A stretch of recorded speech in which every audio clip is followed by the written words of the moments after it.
जिंदगी में आपका भी ध्यान नहीं लग रहा। ज्यादा सोचने की वजह से बार बार आपको घबराहट होती है और आपका हृदय भी जोर जोर से धड़कता है और बार बार निगेटिव विचार आपके भी दिमाग में आते हैं। तो इस ज्यादा सोचने वाली बीमारी से बचने के लिए और इस बीमारी को दूर करने के लिए आज हम आपको एक बौद्ध भिक्षु की कहानी के माध्यम से आपकी समस्या का हल बताएंगे। तो आज के इस कहानी को पूरा देखें ताकि आप भी इस कहानी को सुनने के बाद आपकी समस्या से छुटकारा पा सके। तो चलिए आज के कहानी की शुरुआत करते हैं। एक बार चीन के एक हिस्से में बहुत बड़ा मठ था जहां लगभग 500 भिक्षु रहते थे। वो सभी अपने गुरु के मार्गदर्शन में खुद को जानने का अभ्यास कर रहे थे। एक दिन एक लड़का उस मठ में शिष्य बनने के लिए आया। उसने मास्टर से कहा, मास्टर, मैं खुद को जानना चाहता हूं। मैं सच की तलाश कर रहा हूं। मैं पता लगाना चाहता हूं कि सच क्या है। मास्टर ने उसकी ओर देखा और कहा कि अगर तुम सच जानना चाहते हो तो तुम्हें अपना पूरा जीवन दांव पर लगाना होगा। सच को जानने में तुम्हारा पूरा जीवन लग सकता है, फिर भी इस बात की गारंटी नहीं है कि तुम्हें इस जीवन काल में सच का पता लगेगा या नहीं। क्या तुम इसके लिए तैयार हो? शिष्य ने कहा। मास्टर, मैं यहां पीछे मुड़ने के लिए नहीं आया हूं, मैं इसके लिए तैयार हूं। गुरु ने कहा, अगर ऐसा है तुम एक काम करो, इस मठ में 500 भिक्षु है, तुम उनके लिए चावल कूटने का काम करो। बस सुबह से शाम तक चावल कूटने का ही काम करो और जब तुम थक जाओ तो सोने चले जाओ। फिर अगली सुबह उठकर चावल को कूटना शुरू कर दो। इसके अलावा कुछ और मत करना। किसी और चीज के बारे में मत सोचना। बस इस रास्ते पर चलते रहना और दोबारा मेरे पास मत आना। जरूरत पड़ने पर मैं खुद तुम्हारे पास आऊंगा। उस लड़के ने गुरु के आदेश का पालन करते हुए चावल कूटना शुरू कर दिया। उस मठ में 500 शिष्य थे। उन सभी को समय समय पर भोजन की आवश्यकता पड़ती थी, इसीलिए वह बहुत जल्दी उठ जाता था और रात को देर तक चावल कूटता रहता था। जब वह थक जाता तो उसी कमरे में सो जाता था जहां वो चावल कूटता था। वो किसी से बात नहीं करता था और ना ही कोई उससे बात करने के लिए उसके पास आता था। कुछ महीनों तक चावल कूटते हुए उसके मन में पुराने विचार आते रहे, लेकिन उन विचारों को कोई नया विषय नहीं मिला तो वह अपने आप ही मिट गए। धीरे धीरे उसके मन में विचार कम होने लगे। कुछ सालों के बाद तो वो अपना नाम तक ही भूल गया। वह हमेशा चुप रहता और विचारहीन अवस्था में बस चावल कूटता रहता। उसने ना तो कभी ध्यान किया था और ना कभी शास्त्र पढ़ा था। मठ के बाकी शिष्य उसे मूर्ख समझते थे। ऐसा करते हुए 12 साल बीत गए। 12 साल बाद एक दिन मास्टर ने घोषणा की, अब मेरा आखिरी समय आ रहा है और मुझे अपना उत्तराधिकारी चुनना है जो मेरे बाद मठ का मुखिया होगा। इसीलिए मेरा कोई भी शिष्य है जिससे लगता है कि उसे आत्म साक्षात्कार हो गया है और उससे खुद को जान लिया है, तो रात को मेरे दरवाजे के पास आकर इस दीवार पर कुछ पंक्तियां लिखें जिसमें उसकी जिंदगी का सारा अनुभव समाया हो। कई शिष्यों ने ऐसा करने के बारे में सोचा, पर मठ के प्रमुख शिष्यों में से एक ने वहां जाकर कुछ पंक्तियां लिखी। उसे बौद्ध धर्म ग्रंथों का बहुत ज्ञान था। सभी शिष्यों को लगता था कि वो इस मठ का उत्तराधिकारी बन सकता है। उसने लिखा था कि मन एक दर्पण की तरह है जिस पर विचारों और इच्छाओं की धूल जमा हो जाती है। इस धूल को हटाने के लिए ही ध्यान है। जिसकी धूल हट जाती है और मन का दर्पण साफ हो जाता है, वो मोक्ष को प्राप्त कर लेता है।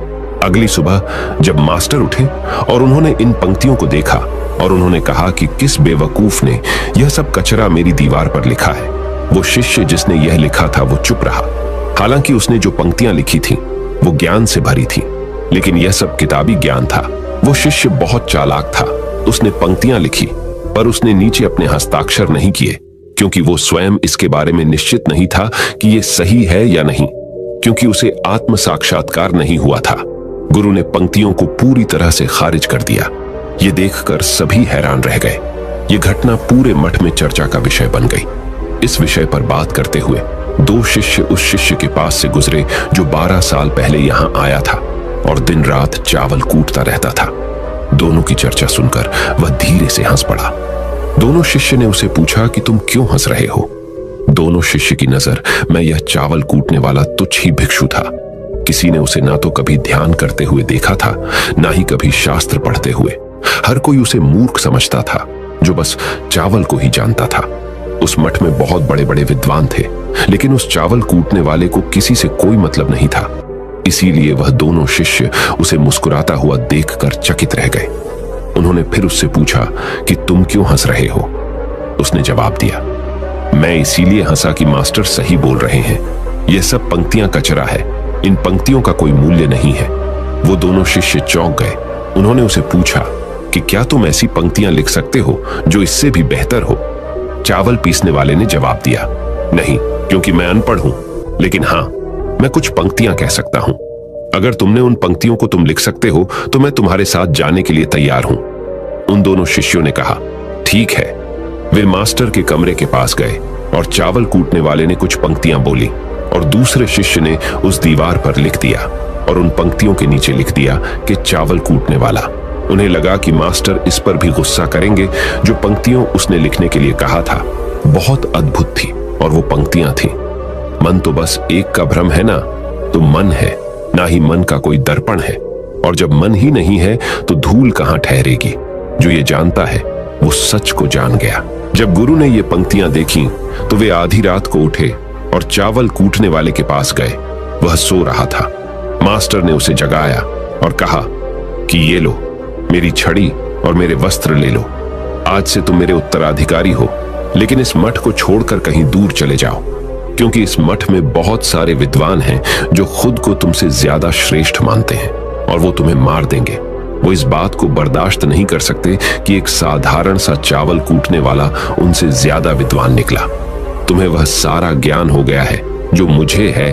तुम्हें यह सारा ज्ञान चावल कूटते कूटते हुआ है, और मुझे पता है कि तुम जहां भी जाओगे लोग तुम्हारे पास आने लगेंगे, क्योंकि जब कोई फूल खिलता है तो उसकी महक हर तरफ फैलने लगती है।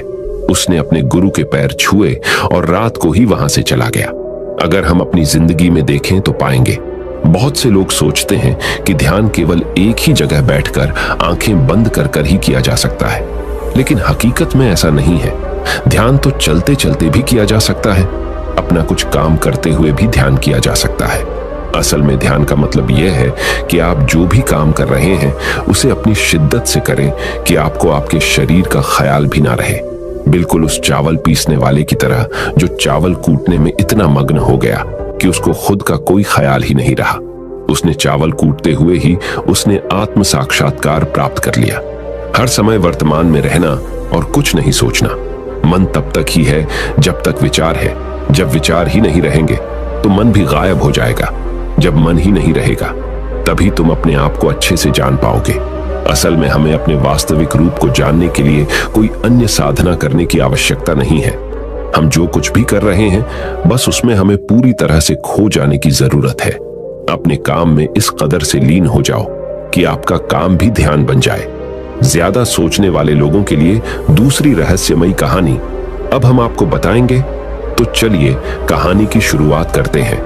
एक गांव में एक आदमी रहता था जो ताले तोड़ने के मामले में एक्सपर्ट था, यानी कि जहां कहीं भी ताले तोड़ने की बात आती थी या लॉक को खोलने की बात आती थी तो उसका नाम सबसे पहले लिया जाता था। एक दिन कुछ समझदार लोगों ने उसकी परीक्षा लेनी चाहिए और उसको बता दिया गया कि आपको इस जगह पर इस तारीख को आना है और ताले को तोड़ना है। जब वह समय के अनुसार तय दिनांक को वहां पहुंच गया तो उसको प्रतियोगिता के नियम समझा दिए गए। आपको एक बॉक्स में बिठा दिया जाएगा और उस बॉक्स को पानी में उतार दिया जाएगा। आपको ताला खोलकर बाहर आना होगा। इस बीच आपको लगता है कि लॉक आपसे नहीं खुल पाएगा तो आप इमरजेंसी बटन को दबा सकते हैं और ऊपर आ सकते हैं, लेकिन आप प्रतियोगिता में हार जाएंगे। उसने सभी नियमों की हां कर दी और पानी में चला गया। जैसे ही वह पानी में पहुंचा तो उसने जेब में से एक तार निकाला और लॉक को खोलने की कोशिश करने लगा। 4 से 5 बार कोशिश करने के बाद वह बार बार विफल हो रहा था, लेकिन उससे लॉक नहीं खुल रहा था। अब ज्यादा समय तक पानी में रहना उसके लिए और भी मुश्किल था, क्योंकि सांस रोकना आसान नहीं था। फाइनली उसने अपना पूरा दिमाग लगाया और एक बार अंतिम प्रयास किया। वह विफल हुआ और उसने इमरजेंसी बटन दबा दिया। धीरे धीरे ऊपर आने लगा। पानी के ऊपर आए बॉक्स को बाहर निकाला गया और हल्का सा धक्का देकर खोला गया। वह अचंभित हो गया कि एक बार भी मेरे दिमाग में यह ख्याल क्यों नहीं आया कि मैं इसको धक्का देकर खोलूं। हो सकता है कि ये लॉक ही ना हो। तो यही होता है, जब हम भी बहुत ज्यादा सोचते हैं तो इसका खामियाजा हमें भुगतना पड़ता है। कभी कभी ना सोचने से भी जवाब मिल जाता है। इसलिए किसी ने कहा है कि जो कुछ नहीं करते वह कमाल करते हैं। जी हाँ दोस्तों, यह बात बिल्कुल सही है। कभी कभी दिमाग को जब हम शांत रखते हैं और ठंडे दिमाग से सोचने की कोशिश करते हैं तो हमें बेहतर समाधान मिल जाता है। अब हम आपको बताएंगे कि ज्यादा सोचने की यह बीमारी के मुख्य कारण क्या है, जिससे आपको ज्यादा सोचने की बीमारी हो जाती है। अत्यधिक सोच के कुछ मुख्य कारण। पहला कारण, वर्तमान से ज्यादा भूतकाल या भविष्य के बारे में ज्यादा चिंता करना। आप जो काम अभी कर रहे हैं उससे ध्यान हटाकर अपना ध्यान बीते हुए समय या आने वाले समय पर लगाएंगे तो आप ओवर थिंकिंग के शिकार होते जाएंगे। दूसरा कारण, काम का ज्यादा तनाव होना। जब वर्कलोड ज्यादा होता है तो दिमाग भी तेजी से चलने लगता और यह तनाव का रूप ले लेता है और दिमाग में वो विचार भी आने लगते हैं तो काम से संबंध ही नहीं है और लोग ओवर थिंकिंग के शिकार हो जाते हैं। तीसरा कारण, डर का बना रहना। जब व्यक्ति के अंदर डर होता है, जैसे नौकरी छूट जाने का डर, प्रमोशन न होने का डर, काम में असफल हो जाने का डर, पैसे न मिलने या डूब जाने का डर, व्यक्ति इस डर को लेकर कल्पना करता रहता है। भले ही ऐसा न होने वाला हो, लेकिन धीरे धीरे यह डर उसे जरूरत से ज्यादा सोचने पर मजबूर कर देता है। चौथा कारण, कॉन्फिडेंस की कमी। जब व्यक्ति में किसी काम को करने के प्रति उलझन बनी रहती है तो कॉन्फिडेंस कम होता जाता है, जिसके चलते नकारात्मक विचार दिमाग को घेरना शुरू कर देते हैं और व्यक्ति ज्यादा सोचना और चिंता करना शुरू कर देता है। पांचवा कारण, चीजों के बारे में सकारात्मक से ज्यादा नकारात्मक विचार। जब व्यक्ति छोटी छोटी बातों के नकारात्मक पहलू के बारे में ज्यादा सोचना शुरू कर देता है तो धीरे धीरे व्यक्ति ओवर थिंकिंग का शिकार होता जाता है। क्या ओवर थिंकिंग यानी अत्यधिक सोच से छुटकारा पाया जा सकता है? तो इसका जवाब है जी बिल्कुल। ओवर थिंकिंग यानी अत्यधिक सोच से छुटकारा पाया जा सकता है, हालांकि थोड़ा समय लग सकता है, लेकिन यदि आप नीचे दिए स्टेप्स को फॉलो करते हैं तो आप ओवर थिंकिंग की प्रॉब्लम से यकीनन छुटकारा पा सकते हैं। तो आइए जानते हैं कि ओवर थिंकिंग की समस्या से छुटकारा कैसे पाएं। ओवर थिंकिंग यानी अत्यधिक सोच से छुटकारा पाने के उपाय। ये सब जानते हैं कि पहले विचार दिमाग में आता है, फिर वो क्रिया का रूप लेता है। हमें कोई भी काम सोच समझकर करना बहुत जरूरी है, पर किसी काम को लेकर जरूरत से ज्यादा सोचना और वो बातें भी सोचना जो काम से संबंधित नहीं है, आपको और आपके काम दोनों को नुकसान पहुंचाता है। तो थिंकिंग प्रॉब्लम नहीं है, बल्कि ओवर थिंकिंग प्रॉब्लम है और इसे कम करना जरूरी है। तो आइए जानते हैं ओवर थिंकिंग यानी अत्यधिक सोच से छुटकारा या कम करने के उपायों का। पहला उपाय, स्वीकार करें कि आप जरूरत से ज्यादा सोचते हैं। इस बात को मन से स्वीकार करें कि आप ज्यादा सोचते हैं और आपको ऐसा नहीं करना है। जब आप इस बात को स्वीकार कर लेंगे तो आप इससे छुटकारा पाने के लिए अपने आप को तैयार कर लेंगे। आप ओवर थिंकिंग को लेकर जागरूक हो जाएंगे। जब भी आपको लगे कि दिमाग में फालतू विचार चल रहे हैं, तुरंत उसे वहीं रोक दो और ये सोचना शुरू करो कि आपने सोचना कहां से शुरू किया था।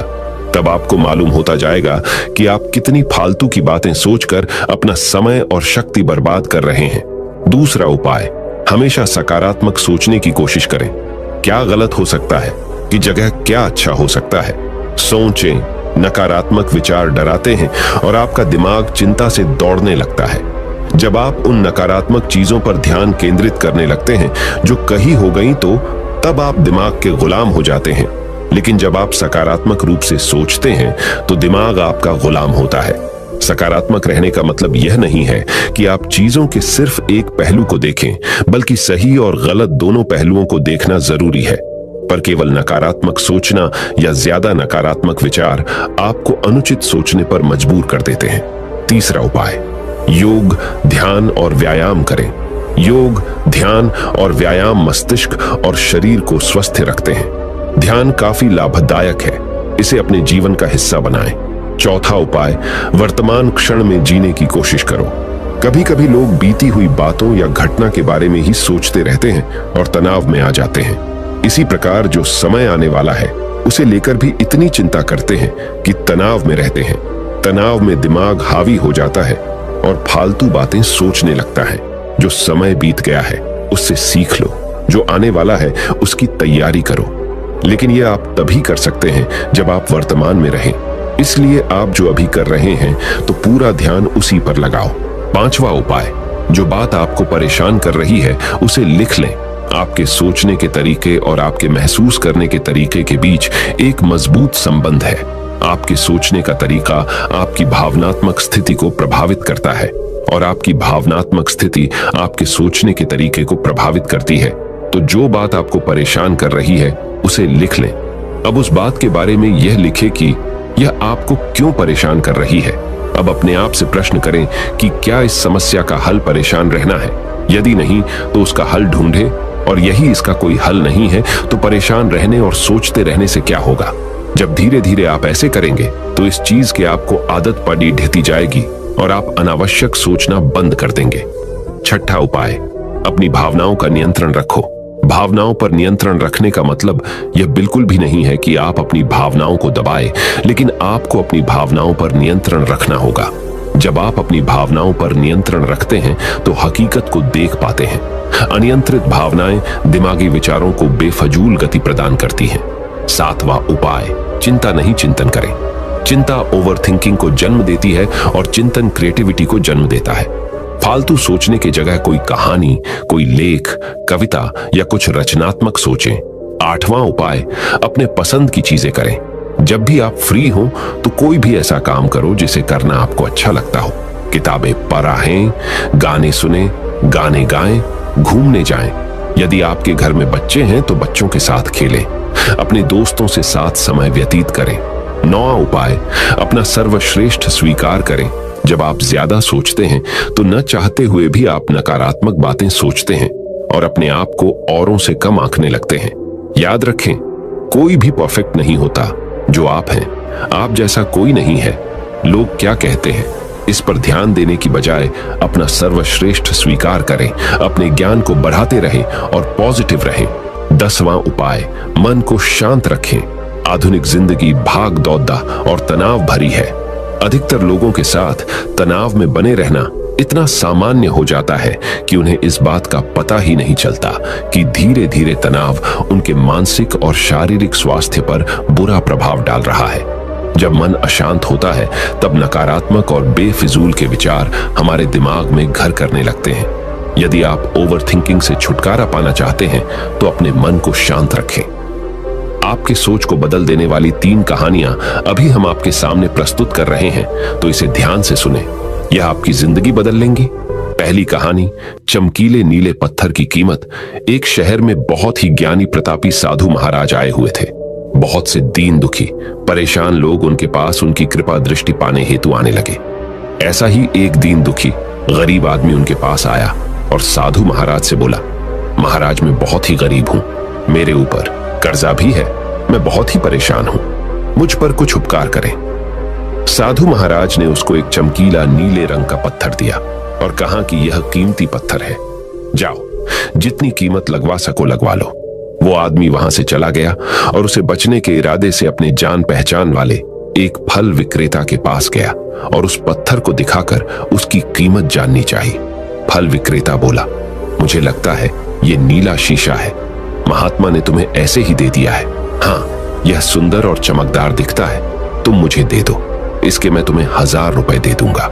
वो आदमी निराश होकर अपने एक अन्य जान पहचान वाले के पास गया जो कि एक बर्तनों का व्यापारी था। उनसे उस व्यापारी को भी वो पत्थर दिखाया और उसे बेचने के लिए उसकी कीमत जाननी चाहिए। बर्तनों का व्यापारी बोला, यह पत्थर कोई विशेष रत्न है, मैं इसके तुम्हें 10,000 रुपए दे दूंगा। वह आदमी सोचने लगा कि इसकी कीमत और भी अधिक होगी और यह सोच वो वहां से चला आया। उस आदमी ने इस पत्थर को अब एक सुनार को दिखाया। सुनार ने उस पत्थर को ध्यान से देखा और बोला, यह काफी कीमती है, इसके मैं तुम्हें 1 लाख रुपये दे दूंगा। वो आदमी अब समझ गया था कि यह बहुत अमूल्य है। उसने सोचा, क्यों ना मैं इसे हीरे के व्यापारी को दिखाऊं। यह सोच वो शहर के सबसे बड़े हीरे के व्यापारी के पास गया। उस हीरे के व्यापारी ने जब वो पत्थर देखा तो देखता रह गया। चौंकने वाले भाव उसके चेहरे पर दिखने लगे। उसने उस पत्थर को माथे से लगाया और पूछा, तुम यह कहां से लाए हो? यह तो अमूल्य है, यदि मैं अपनी पूरी संपत्ति बेच दूं तो भी इसकी कीमत नहीं चुका सकता। तो इस कहानी से हमें यह सीख मिलती है, हम अपने आप को कैसे आंकते हैं। क्या हम वो हैं जो राय दूसरे हमारे बारे में बनाते हैं? आपकी लाइफ अमूल्य है, आपके जीवन का कोई मोल नहीं लगा सकता। आप वो कर सकते हैं जो आप अपने बारे में सोचते हैं। कभी भी दूसरों के नेगेटिव कमेंट से अपने आप को कम मत आंकिए। दूसरी कहानी, मेंढकों की टोली एक मेंढकों की टोली जंगल के रास्ते से जा रही थी। अचानक दो मेंढक एक गहरे गड्ढे में गिर गए। जब दूसरे मेंढकों ने देखा कि गड्ढा बहुत गहरा है तो ऊपर खड़े थे सभी मेंढक चिल्लाने लगे, तुम दोनों इस गड्ढे से नहीं निकल सकते, गड्ढा बहुत गहरा है, तुम दोनों इसमें से निकलने की उम्मीद छोड़ ढाए दो। उन दोनों मेंढकों ने शायद ऊपर खड़े मेंढकों की बात नहीं सुनी और गड्ढे से निकलने के लिए लगातार वो उछलते रहे। बाहर खड़े ही मेंढक लगातार कहते रहे, तुम दोनों बेकार में मेहनत कर रहे हो, तुम्हें हार मान लेनी चाहिए, तुम दोनों को हार मान लेनी चाहिए, तुम नहीं निकल सकते। गड्ढे में गिरे दोनों मेंढकों में से एक मेंढक ने ऊपर खड़े मेंढकों की बात सुन ली और उछलना छोड़ कर वो निराश होकर एक कोने में बैठ गया। दूसरे मेंढक ने प्रयास जारी रखा। वो उछलता रहा जितना वो उछल सकता था। बाहर खड्डे सभी मेंढक लगातार कह रहे थे कि तुम्हें हार मान लेनी चाहिए, पर वो मेंढक शायद उनकी बात नहीं सुन पा रहा था और उछलता रहा और काफी कोशिशों के बाद वो बाहर आ गया। दूसरे मेंढकों ने कहा, क्या तुमने हमारी बात नहीं सुनी? उस मेंढक ने इशारा करके बताया कि वो उनकी बात नहीं सुन सकता क्योंकि वो बहरा है, सुन नहीं सकता, इसलिए वो किसी की भी बात नहीं सुन पाया। वो तो यह सोच रहा था कि सभी उसका उत्साह बढ़ा रहे हैं। इस कहानी से हमें यह सीख मिलती है कि 1. जब भी हम बोलते हैं उनका प्रभाव लोगों पर पेड़ है, इसलिए हमेशा सकारात्मक बोलें। 2. लोग चाहें जो भी कहें, आप अपने आप पर पूरा विश्वास रखें और सकारात्मक सोचें। 3. कार्य ही मेहनत, अपने ऊपर विश्वास और सकारात्मक सोच से ही हमें सफलता मिलती है। तीसरी कहानी, चील और मुर्गी। एक जंगल में बरगद का पेड़ था। उस पेड़ के ऊपर एक चील घोंसला बनाकर रहती थी जहां उसने अंडे दे रखे थे। उसी पेड़ के नीचे एक जंगली मुर्गी ने भी अंडे दे रखे थे। एक दिन उस चील के अंडों में से एक अंडा नीचे गिरा और मुर्गी के अंडों में जाकर मिल गया। समय बीता, अंडा फूटा और चील का बच्चा उस अंडे से निकला और वह यह सोचते बड़ा हुआ कि वो एक मुर्गी है। वो मुर्गी के बाकी बच्चों के साथ बढ़ा हुआ। वह उन्हीं कामों को करता जिन्हें एक मुर्गी करती है।